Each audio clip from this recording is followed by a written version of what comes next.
And we continue with the SJ manager at work.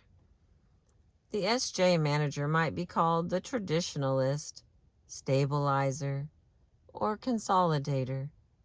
His focus is on the organization as a body, and he nourishes and cares for that social organism.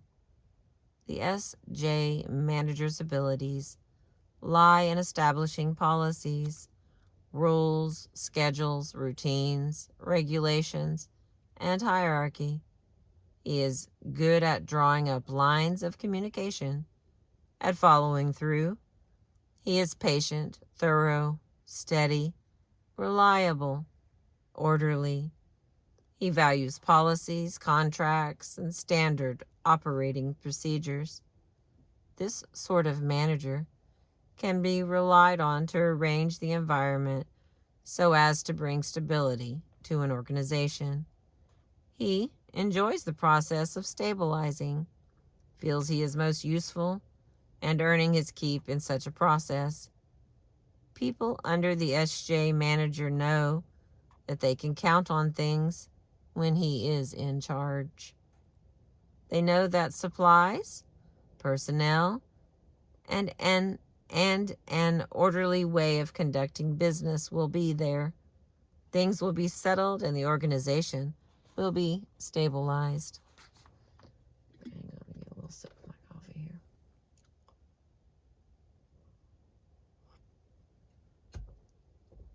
All right.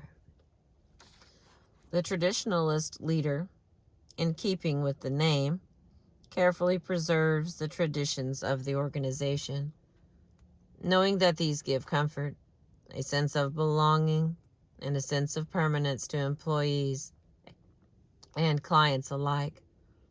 Should the organization be lacking traditions, the SJ leader is likely to ensure that they are created.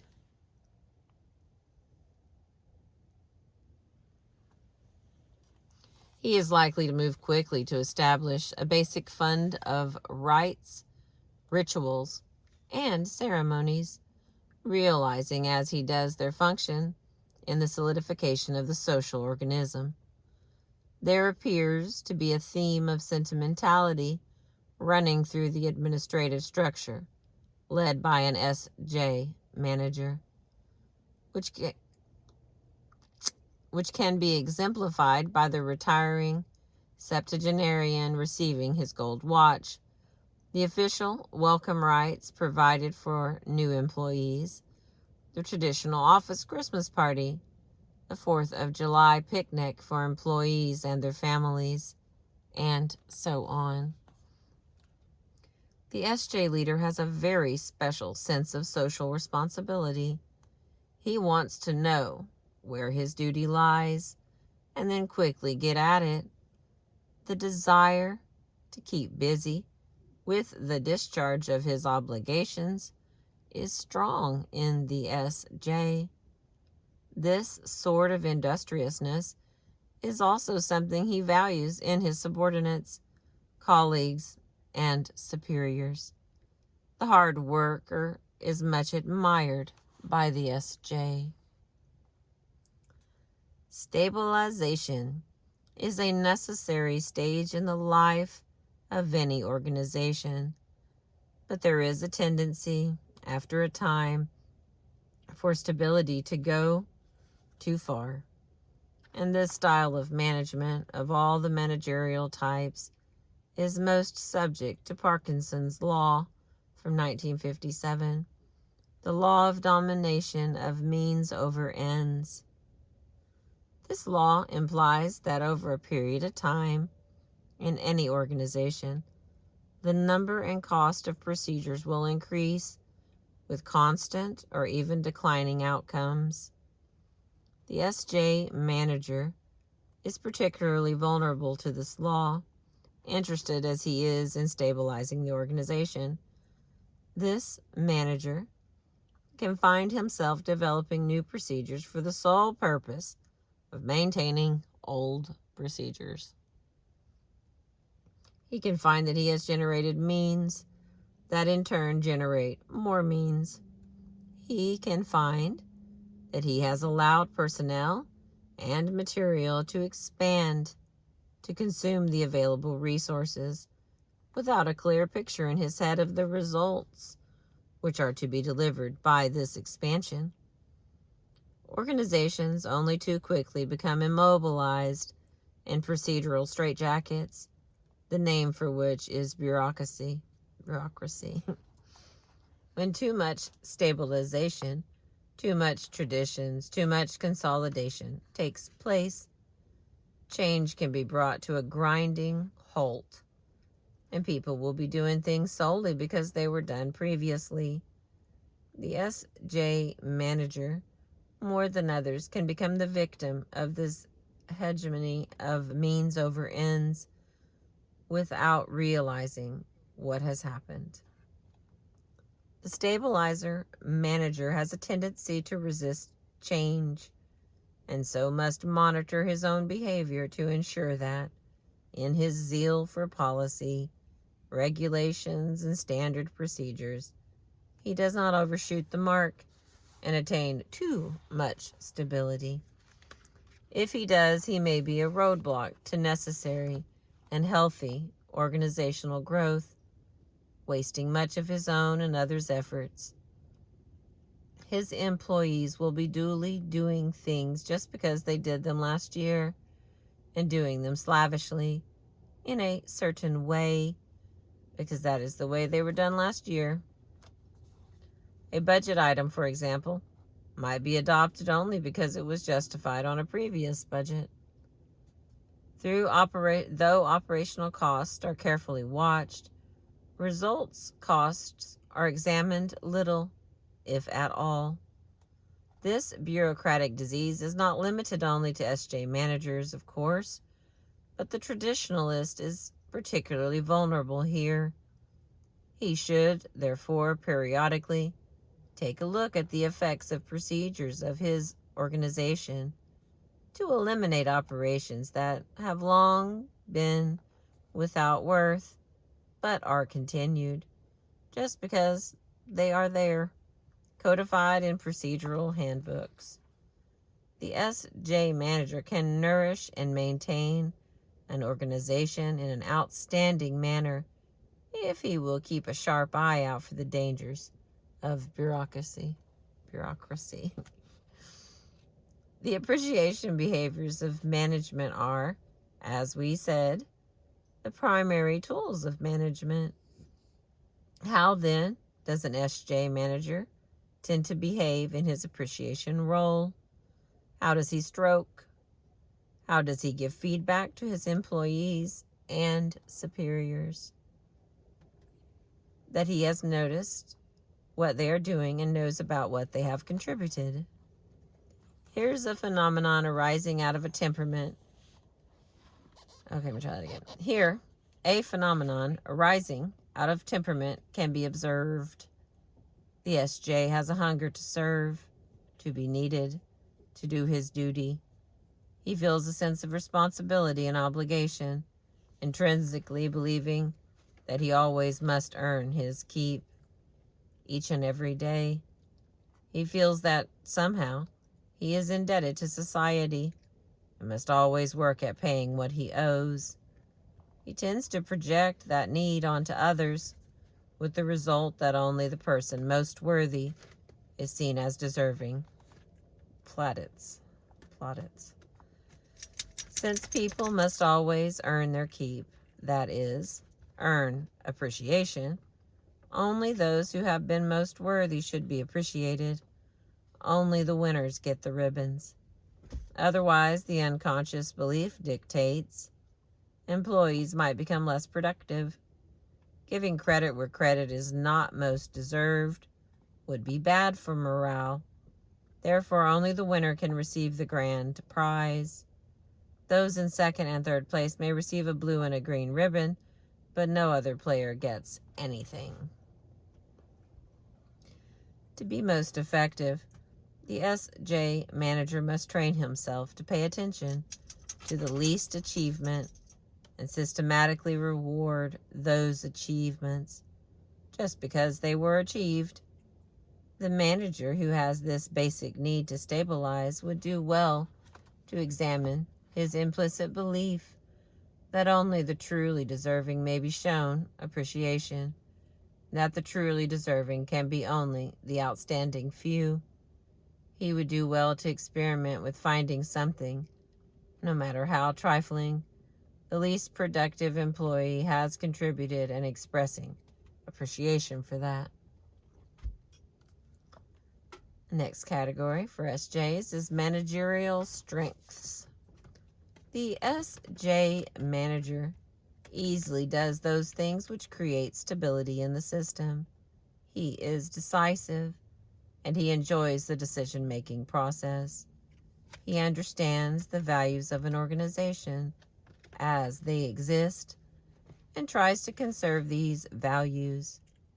He understands policy and honors its intent. He is persevering, patient, works steadily with a realistic idea of how long a task will take. Seldom makes errors of fact, tends to be outstanding at precision work, and can be counted on to follow through on commitments. Before he takes action, he will weigh the consequences and will try to see the practical effect of the decision. He possesses and admires common sense. He is himself orderly and admires this in others. He will be on time and on schedule. The SJ manager is best when he can plan his work and follow through on the plan. He likes to get things clear, settled, and wrapped up. He may be restless until a decision is reached on material, personnel, and upcoming events. Others with whom he works will know where he stands on issues. The traditionalist leader is an applied thinker and wants an organization to be run on solid facts. He is able to absorb, remember, manipulate, and manage a great amount of detail within a system. He is a super dependable leader who is an extraordinarily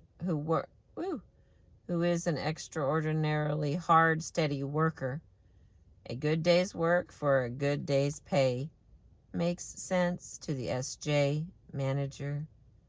The superiors of this leader can count on him, as can his subordinates, to know, respect, and follow the rules, expecting them to apply equally to all. The SJ manager will run efficient meetings, will be most comfortable with a well-ordered agenda. He will establish a formal impersonal style in dealing with colleagues until he is well acquainted. He enjoys established routines and is a painstaking worker. The SJ manager is thorough about the business of the organization, is loyal to its purposes and personnel, and is usually briefed to the last detail. The next category is possible weaknesses as a manager. The SJ manager may be somewhat impatient with projects which get delayed by complications.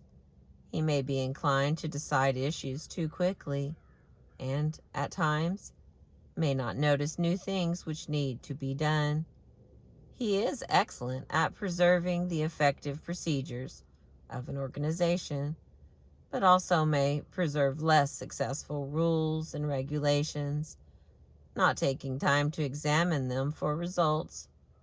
It may not be as responsive to the changing needs of an organization, which would be desirable, especially in times of rapid change. The SJ leader is likely to hold that some people are good and some people are bad, and that the latter should be punished. From this position, the SJ manager can fall into relationships that create tensions, caused by his being, at times, blaming. denigrating and negative. He may find himself responding to the negative elements of people as he becomes overtired and under pressure.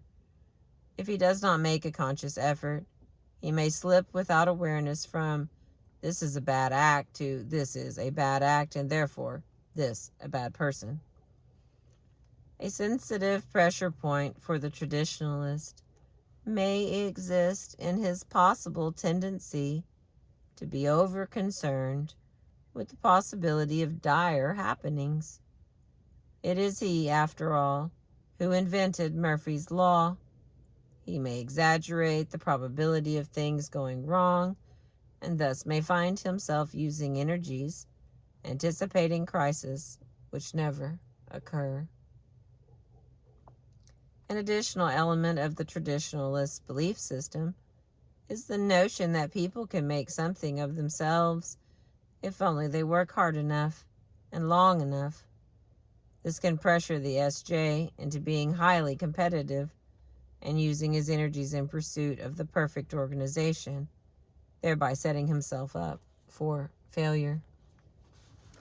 And the next part is characteristic ways of dealing with colleagues.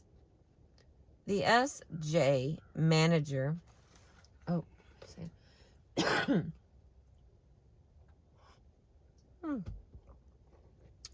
SJ manager wants his colleagues to get to the point and stick to the point. He wants the facts and likes stable, sensible, reliable people. He believes that he is a realist, which in fact he is when dealing with data systems. When he deals with human systems, however, he may not always be accurate in his perceptions of interpersonal transactions. The SJ leader will be clear-cut in his dealings with his colleagues, and if he feels that they are not observing agreed-upon procedures and policies, will call this to their attention. But he may do this before others rather than privately, or with words which are unnecessarily critical and harsh. He may find it easier to comment on his own and others' weaknesses than their strengths, tending to take his own and others' strengths as obvious and expected, and therefore not needing comment. The traditionalist manager may withhold strokes unless he believes they are fully deserved, and may have difficulty in accepting strokes from others, thereby transmitting an attitude of rejection, which is unintended. The SJ leader may find the giving of symbolic strokes, such as honors, trophies, appointments to coveted positions, titles, and so on, more comfortable than the giving of verbal or contact strokes. And the next part, contributions in a management team. The traditionalist stabilizer leader particularly complements an NF leader who brings strong focus onto people as people, while the SJ leader supplies an effective, smooth-running system. The SJ manager is excellent at plan execution and operationalization.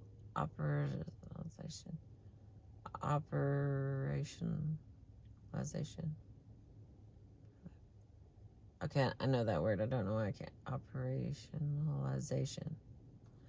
He can maintain an excellent data flow upward and downward so those around him are kept well informed. If an organization does not have an SJ manager on the management team, important details may be missed. Plant utilization may be poor. There may be poor control of material and personnel procedures, and far-reaching decisions may be made at inappropriate levels by clerical personnel, for example. Time and materials waste may occur without management's notice. A system without a traditionalist leader may find itself in a constant state of change without a base of policy and regulation. then the other little part, which one was that one? Was SP, right? SJ. Okay. Constraints to change SJs. As with the NFs and follower groups, SJs are apt to be highly influential. They are characteristically outspoken and ready to voice opinions, but in a manner somewhat different from the NFs. The SJs tend to focus on procedural matters, ways of doing things, rather than on human values. They are not so sensitive about lines of authority as are the NFs. SJs like the security provided by clearly defined lines of authority and frequently are vaguely uncomfortable with the positions articulated by their NF colleagues. SJs tend not to be as dramatic as the NFs and are thus more frequently influenced by the NFs. Strategies for winning SJ support for change need to give consideration to the SJ's need to be responsible and to serve, to uphold tradition, and to deal with the status quo. Providing SJ with facts to support a desired change may help to engage their cooperation. Furthermore, if the desired change can be described in terms of a more efficient way of getting things done, in terms of a better procedure, the SJs will be likely to react positively in the degree the change makes sense to them. In contrast with the NFs who need verbal discussion, the SJs need to have written documents describing the change. In fact, they tend to become rather impatient with discussions, particularly repetitive or lengthy discussions. If the SJ can be involved in writing a procedural manual involved in the change, they are apt to be delighted and are also apt to produce a thorough and sensible document. And that was about the SJs. The SJ Manager at Work. I've been reading you the book Please Understand Me, Character and Temperament Types by David Keirsey and Marilyn Bates. I appreciate you listening and being with me. Thank you so much.